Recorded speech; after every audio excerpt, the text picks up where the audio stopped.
Chicago television stations, someone using sophisticated equipment managed to briefly and illegally override broadcast signals on WGN-TV and WTTW. Jack Connerty reports now that both incidents are under investigation.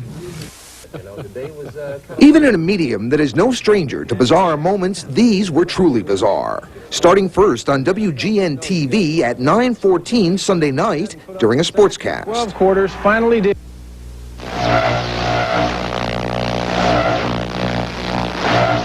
Take some pretty sophisticated microwave equipment operating in the broadcast auxiliary frequency bands and a significant amount of power. About 2 hours later, the video pirate struck again. This time, the target was a science fiction broadcast on PBS affiliate WTTW. And this time, it wasn't 25 seconds long. It ran for almost a minute and a half.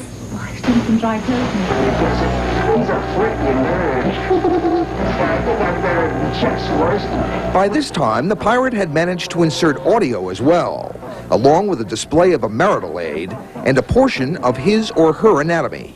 It generated hundreds of calls. Really kind of expressing sympathy over the fact that our signal would be interfered with in this way and that it would inconvenience so many thousands of our viewers. The incidents are now under investigation by the FCC and the FBI. But the odds, I'd say, if a guy continues to involve himself, either sporadically or continuously, it's very great that we will determine who it is. All early evidence points to someone with a broadcasting background. Someone who really knows the business and microwave in general.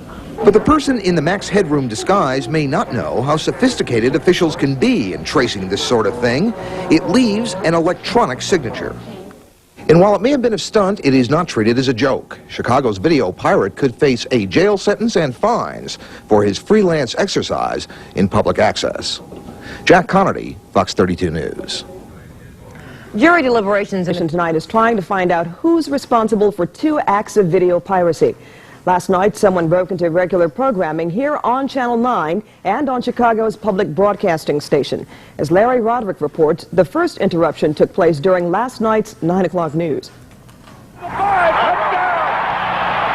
Sports anchor Dan Rowan had just started his Sunday night Bears report when the screen suddenly went black, then came back on with a new unruly presence. A man wearing a Max Headroom mask.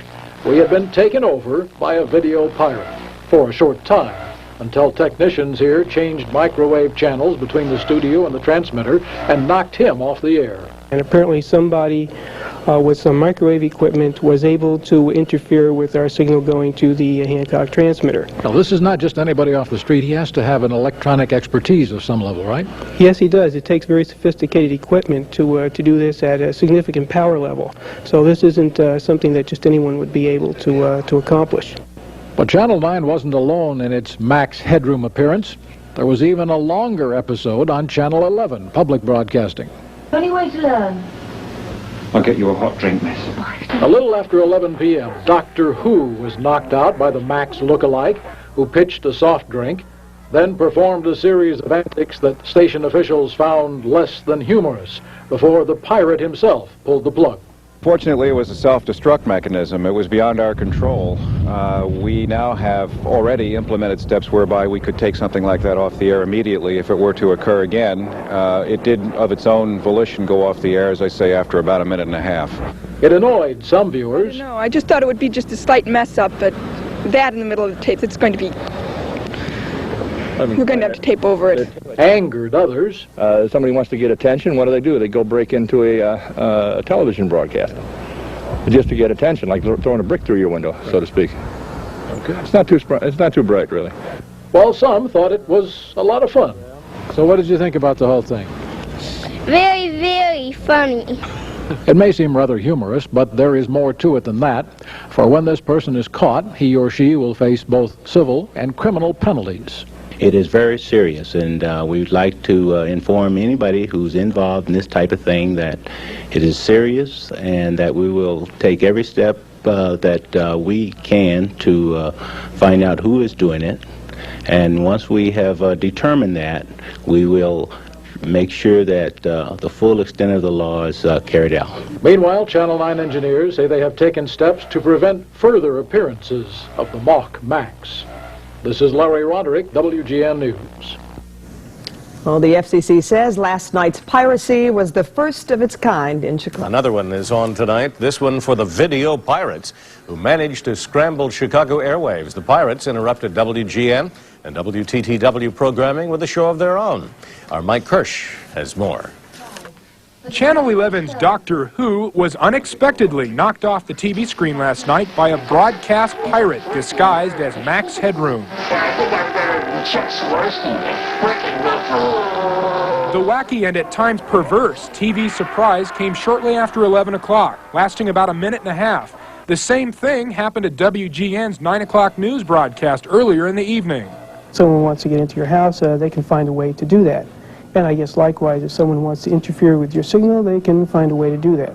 The FCC says the pirates were able to use stronger microwave signals to override the television signals which are transmitted from the Hancock and Sears towers. I'd like to inform anybody involved in this kind of thing that there's a maximum penalty of $100,000, 1 year in jail, or both. The broadcast pirate who broke into HBO programming about a year and a half ago and threatened HBO with this message was caught by the FCC and fined $5,000 and was put on 1 year probation. The FCC says the wise guys who pulled off this latest stunt are in very big trouble. Mike Kirsch, the 10 o'clock news. The FCC says or warns that should the pirate... Video pirate who raided 2 television broadcasts last night first hit WGN. Its signal was jammed during the news in the middle of the Bears highlights. The pirate mimicked the Max Headroom character that you see on TV. It takes some pretty significant equipment, technical equipment, and some knowledge of broadcast frequencies, microwave frequencies, and a lot of power. Less than 2 hours later, Channel 11's broadcast of Doctor Who was disrupted. The 90-second interruption ended with the video pirate's bare bottom being spanked with a fly swatter. But his punishment will be far worse if he is caught. The maximum penalty is 1 year in jail and a fine. It says $100. I think it is a higher fine. Sommerbio kommer igen på næste fredag kl. 15. Først med en vesttysk novellefilm, der hedder Vor Herre i skabet. Og derefter kommer en tegnefilm, Asterix og hans skæve gallere.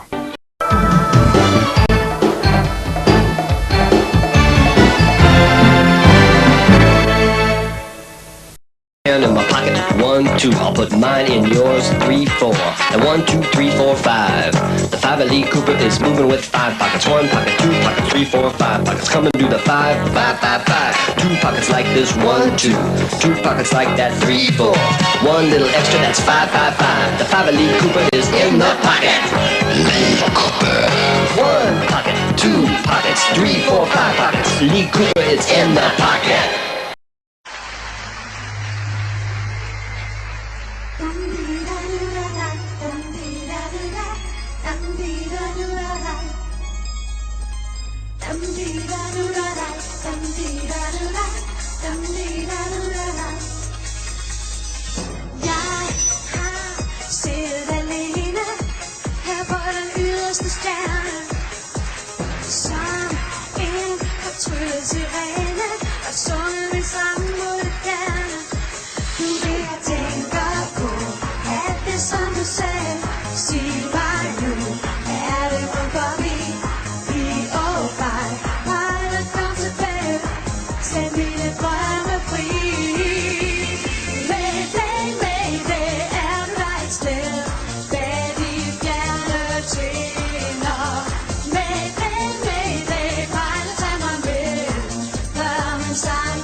Nord, syd,